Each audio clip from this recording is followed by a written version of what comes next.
আপনারা কেমন আছেন? ভালো আছেন? আলহামদুলিল্লাহ, আলহামদুলিল্লাহ রাব্বিল আলামিন। الصلاة والسلام على سيد المرسلين وعلى آله وصحبه أجمعين। বাংলাদেশ জামাত ইসলামীর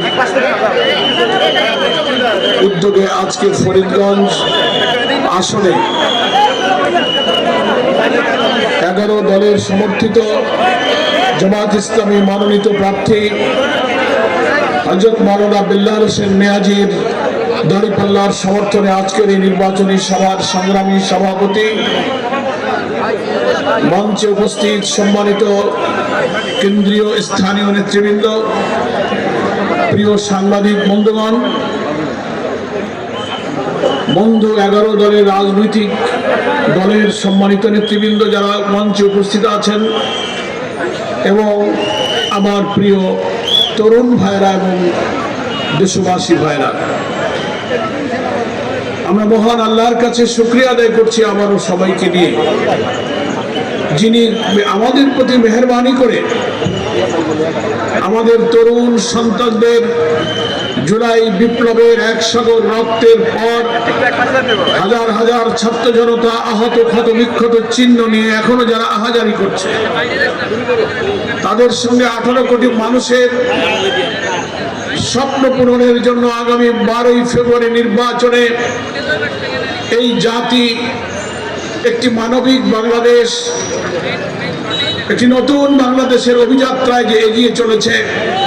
আজকে ফরিদগঞ্জ এই আসনে বিল্লাল হোসেন নিয়াজিকে বিজয়ের মালা পরিয়ে নির্বাচিত করার প্রত্যয়ে আমরা আজকে এখানে সমবেত হতে পেরেছি। সেজন্য মহান আল্লাহ তাআলার দরবারে সবাই শুকরিয়া আদায় করছি, আলহামদুলিল্লাহ। আপনাদের কাছে কি মনে হয়, গত জুলাই আগস্টের অভ্যুত্থানের পরে গঞ্জে, শহরে, নগরে, বন্দরে মানুষের মুখে মুখে শ্রমিক, মজুর, কৃষক, রিক্সাওয়ালা, ঠেলাওয়ালা, হকার্স, আপনি যার কাছে জিজ্ঞাসা করবেন, সবার কাছে জিজ্ঞাসা করলে দেশের পরিস্থিতি এবং তাদের সম্ভাবনা নিয়ে কিছু আলোচনা করলেই সবার মুখ থেকে বেরিয়ে আসছে সবাই যেন দেশে একটা পরিবর্তন দেখতে চায়।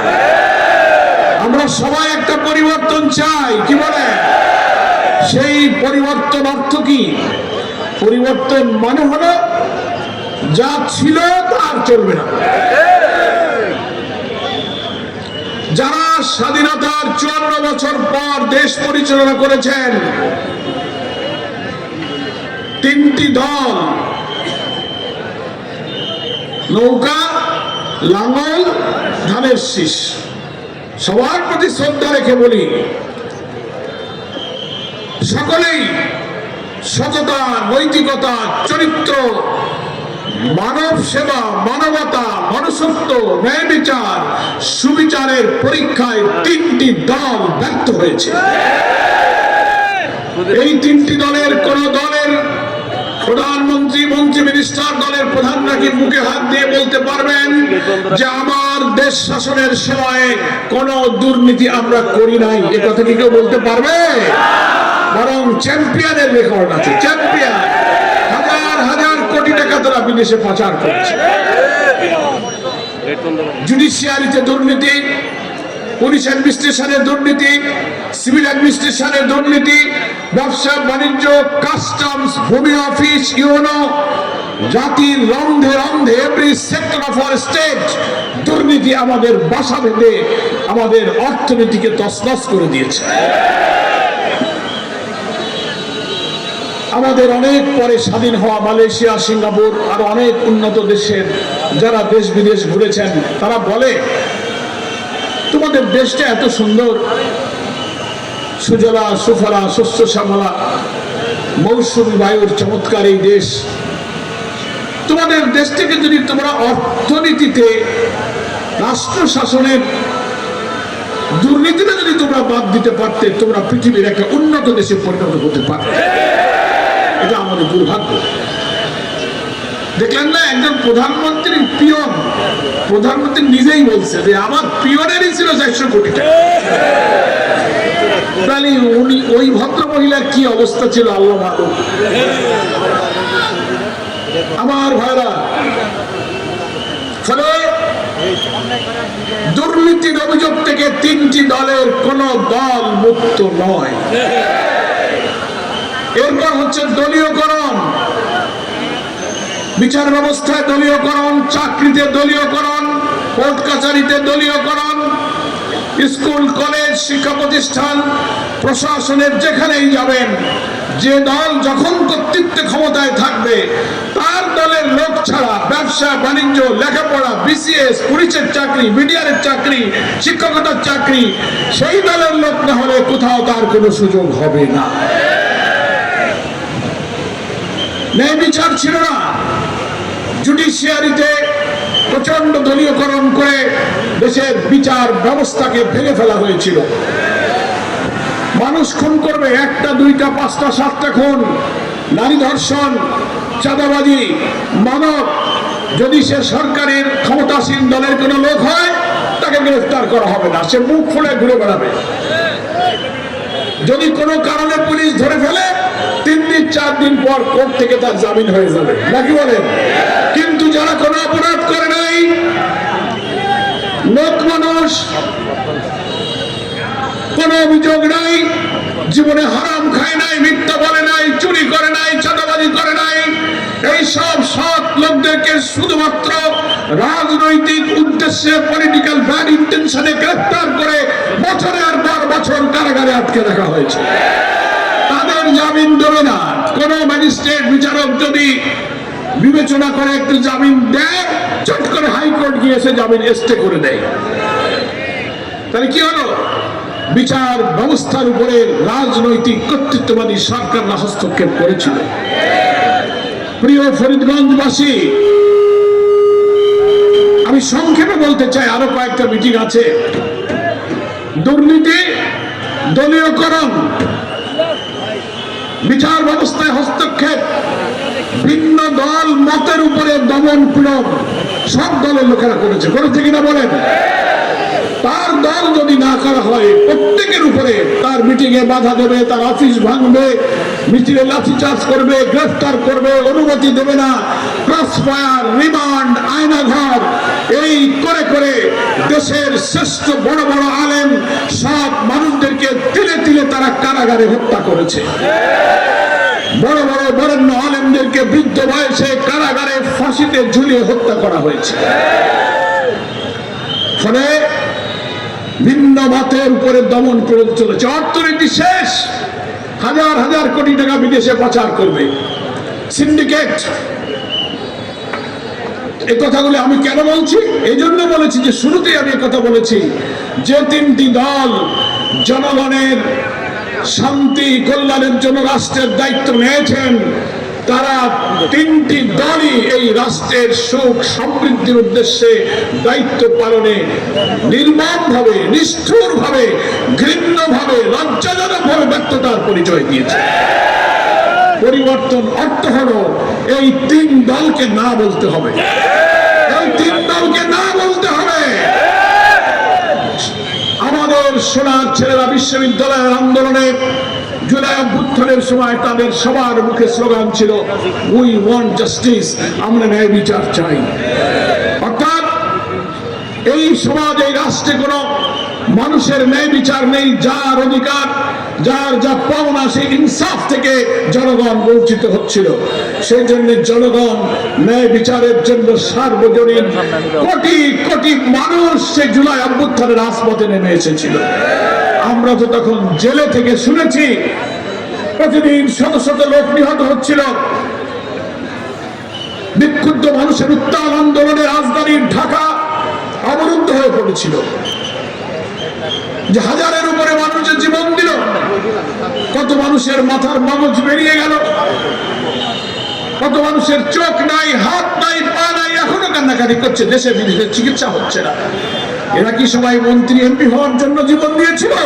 না, দেশকে একটি মানবিক সমৃদ্ধ ইনসাফপূর্ণ বাংলাদেশ করার জন্যই আমার সোনার ছেলেরা 6 বছরের শিশু থেকে বৃদ্ধ পর্যন্ত নারী, শিশু, মহিলা, শিক্ষক, অভিভাবক, হকার, দিনমজুর সবাই তারা জীবন দিয়েছিল।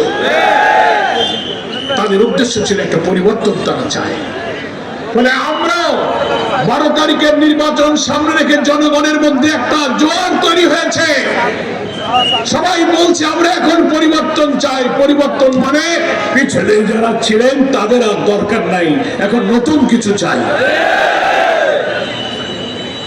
We need change. আমরা পরিবর্তন চাই। সে পরিবর্তন কারা আনবে? ওই পূর্বের দুর্নীতিবাদ, চাঁদাবাজ, মস্তান, খুনি, বাটপারদের দ্বারা এই পরিবর্তন আসবে না। আমরা এই পরিবর্তন আনবো 11 দল। We will need, আমরা চেঞ্জ, আমরা পরিবর্তন চাই। We will bring the change. আমরাই পরিবর্তন আনবো। সেই জন্য বেলাল হোসেন মিয়াজি 11 দলের সমর্থিত জামাত ইসলামের মনোনীত প্রার্থী, এই আসনের দাঁড়িপাল্লায় ভোট দিয়ে তাদেরকে আমাদের বিজয়ী করতে হবে। 300 আসনের পার্লামেন্টে 11 দল যাকে যেখানে মনোনয়ন দিয়েছে সেই প্রতীকেই জনগণ ভোট দিয়ে মেজরিটি আসন যদি পায়, তাহলে বাংলাদেশ জামাত ইসলামীর আমির, বিশ্বনন্দিত জননন্দিত নেতা, নতুন বাংলাদেশের স্বপ্ন সারথী ডক্টর শফিকুর রহমানের নেতৃত্বে ইনশাআল্লাহ নতুন বাংলাদেশের সরকার গঠিত হবে। সেই সরকার গঠিত হলে আমাদের অর্থনীতি সচল হবে, দুর্নীতিমুক্ত, ব্যবসা বাণিজ্যের কনজেনিয়াল পরিবেশ আমরা তৈরি করব, নৈতিকতার উপর ভিত্তি করে একটি সমন্বিত শিক্ষা ব্যবস্থা চালু করব, অর্থনীতি রাষ্ট্রের সব জায়গা থেকে দুর্নীতিকে ঝেঁঝে আমরা বিদায় করে দেব, আইন আদালতে ইনসাফ প্রতিষ্ঠিত হবে, মানুষের আশা আকাঙ্ক্ষা আমরা ইনশাআল্লাহ পূরণ। দলের সরকার আপনারা চাঁদা না পেয়ে পাথর দিয়ে মানুষকে হত্যা করেছে। পাথর দিয়ে মানুষ হত্যার দৃশ্য যারা দেখেছিলেন অনলাইনে 2006 সালের 28 অক্টোবর পল্টন হত্যাকাণ্ডে নদী বৈঠা দিয়ে পিটিয়ে পিটিয়ে নিহত দেহের উপরে নাচানাচির দৃশ্য, আর সেদিন শেরপুরের শ্রীমন্দি উপজেলার জামাত ইসলামের নেতা কোরআনের হাফেজ রেজাউল করিমকে পিটিয়ে পিটিয়ে কুপিয়ে হত্যা করে তার উপরে নাচানাচির দৃশ্য একই ফ্যাসিস্টের হত্যার সাথে মিল আছে। যারা ক্ষমতায় যাওয়ার আগে এইভাবে মানুষকে খুন করতে পারে, তাদের হাতে কি জনগণের জানমাল নিরাপদ থাকতে পারে? আমাদের মহিলা কর্মীদের নির্বাচনী গণসংযোগ সভা সমাবেশে বিএনপির বন্ধুরা যে ন্যাক্কারজনকভাবে হামলা করছেন, আচরণ করছেন, অপদস্থ করছেন, আপনারা সোশ্যাল মিডিয়াতে দেখছেন। সাদা বোরখা পরিহিত একজন মা দাড়িপাল্লার জন্য কাজ করতে যাচ্ছে, কিভাবে তার কাপড় খোলার চেষ্টা করা হচ্ছে, তার পেটে লাথি মারা হয়েছে। আমরা আমাদের মাদেরকে আমাদের জীবনের চেয়ে ভালোবাসি। সেই মার কাপড় যারা খুলে নিতে চাও, ক্ষমতায় গেলে তোমরা গোটা জাতির কাপড় খুলে দেবে। জনগণ ক্ষমতায় যাওয়ার আগে যারা মানুষ খুন করে, চাঁদাবাজি করে, হিন্দুদের বাড়ি ঘরে হুমকি দেয়, তাদের কাছে এই দেশের জনগণের জান মাল নিরাপদ নয়। আমরা দাঁড়িপাল্লায় ভোট দিয়ে 3 বার যারা রাষ্ট্র চালনে ব্যর্থ হয়েছে তাদেরকে আমরা না বলবো। তোমরা ধৈর্য ধরো, মানবিক বাংলাদেশের নেতা ডক্টর শফিকুর রহমানের নেতৃত্বে এই জাতির কল্যাণের রাষ্ট্র গঠনের সুযোগ তোমরা দাও, তোমরাও সেই সুফল, সেই কল্যাণ ভোগ করবে। সম্মানিত ভাইরা, আমরা একদিকে দাঁড়িপাল্লায় ভোট দেবো, আর একদিকে গণভোটে হা ভোট দেবো। হা ভোট দেওয়ার অর্থ কি? বিদ্যমান রাষ্ট্র ব্যবস্থাকে তার কাঠামো পরিবর্তন করে নতুন কাঠামো আমরা তৈরি করেছি। সকল পলিটিক্যাল পার্টি ফ্যাসিবাদ বিরোধী আন্দোলনে আমরা যারা রাজপথে ছিলাম, সমস্ত স্টেক হোল্ডারের মতামত নিয়ে রাষ্ট্রের গুরুত্বপূর্ণ অর্গানে রিফর্ম কমিশন করে দীর্ঘ 9 মাস চেষ্টা করে 84টি সংস্কারের ব্যাপারে আমরা একমত হয়েছি সবাই। তার মধ্যে 48টি সাংবিধানিক বিষয়ে আমরা পরিবর্তন এনেছি। এই 48টি আইনগত সাংবিধানিক পরিবর্তন করতে গেলে গণভোট ছাড়া পরিবর্তন করা যাবে না, কি বলেন ঠিক কিনা? আর বাকিগুলো অর্ডিন্যান্স জারি করে আদেশ দিয়ে, অধ্যাদেশ দিয়ে, প্রশাসনিক আদেশ দিয়ে অনেক সংশোধন করা যাবে, আমরা সে সিদ্ধান্ত নিয়েছি। কিন্তু 48টি সাংবিধানিক পরিবর্তনের মধ্যে গুরুত্বপূর্ণ পরিবর্তন, বাংলাদেশের যিনি প্রধানমন্ত্রী হন, বাংলাদেশের সংবিধান আর আইনে তাকে অসীম ক্ষমতার অধিকারী করা হয়েছে। আমরা এই সংস্কারে প্রধানমন্ত্রীর ক্ষমতার লাগাম টেনে ধরে ক্ষমতাকে আমরা নিয়ন্ত্রিত করেছি। আমাদের দেশে আইন ছিল একজন প্রধানমন্ত্রী যতদিন পারে দলীয় কর্তৃত্ব দিয়ে তিনি ক্ষমতায় থাকবেন। আমরা বলেছি না, একজন প্রধানমন্ত্রী 2 বারের বেশি, 10 বছরের বেশি ক্ষমতায় থাকতে পারবে না। আমাদের দেশের সংবিধানের পার্লামেন্টারি সিস্টেম অফ ডেমোক্রেসিতে নিয়ম, যিনি প্রধানমন্ত্রী হন তার 3টি ক্ষমতা থাকে। তিনি দলেরও প্রধান থাকেন, সরকারেরও প্রধান থাকেন, আবার সংসদেরও প্রধান থাকেন। Leader of the house, head of the government, এবং তিনি থাকেন হেড অফ দি পার্টি। আমরা সংস্কার করে বলেছি না, এখানে 2টা জায়গায় তিনি থাকতে পারবেন। 3 জায়গায় এত ক্ষমতার মালিক যে হয় সে অহংকারী হয়ে ওঠে, সে মানুষের উপর অত্যাচার করে। যিনি প্রধানমন্ত্রী হবেন তিনি দলের প্রধান থাকতে পারবেন না। গণভোটের ব্যালটে হা এবং না থাকবে, হা থাকবে উপরে, না থাকবে নিচে। হয় আকারে হা থাকবে, হায়ের উপরে আমরা সিল দেবো, নাকি বলেন? অনেক স্বল্প শিক্ষিত মহিলা মায়েরা, মুরব্বীরাও বলছে, বাবা আমরা তো লেখাপড়া জানি না, মার্কা চিনি কিন্তু হয় আকার তো বুঝতে পারবো না, কোথায় ভোট দেবো? আমরা বলেছি ওখানে একটা টিক চিহ্নও থাকবে, হাও থাকবে, টিক চিহ্ন থাকবে। হা যদি পড়তে না পারেন, টিক চিহ্নের উপরে আপনি একটা সিল দেবেন। গণভোটে ভোট দেওয়া মানে হচ্ছে নতুন কোন সরকার প্রধানকে ফ্যাসিবাদ হতে না দেওয়া। গণভোটে হাতে ভোট দেওয়া মানে হলো দুর্নীতিকে না বলা।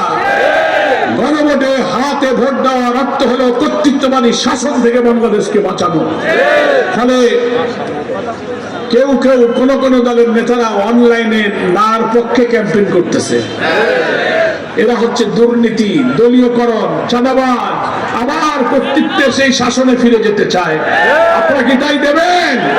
প্রশ্নই আসে না। তাই আপনাদের কাছে আহ্বান রইল, আমাদের আমিরে জামাত ডাক্তার শফিকুর রহমান এই ফরিদগঞ্জে জেলা আমির, বাংলাদেশের গুরুত্বপূর্ণ এই জেলার একজন প্রিয় জননেতা বেলাল হোসেন মেয়াজিকে যে দাঁড়িপাল্লা প্রতীক দিয়ে মনোনীত করেছেন, আমার সঙ্গে আপনারা কথা দেবেন এই বেলাল হোসেন মেয়াজিকে দাঁড়িপাল্লা বিজয়ী করে বিজয়ের মালা পরিয়ে পার্লামেন্টে পাঠাতে রাজি আছে? সবাইকে দাঁড়িপাল্লায় ভোট দিতে রাজি আছে? মার্কা কি আছে? কোন সে মার্কা? কোন সে মার্কা? কোন সে মার্কা? 12 তারিখের মার্কা, দেশবাসীর মার্কা, সবার প্রিয় মার্কা।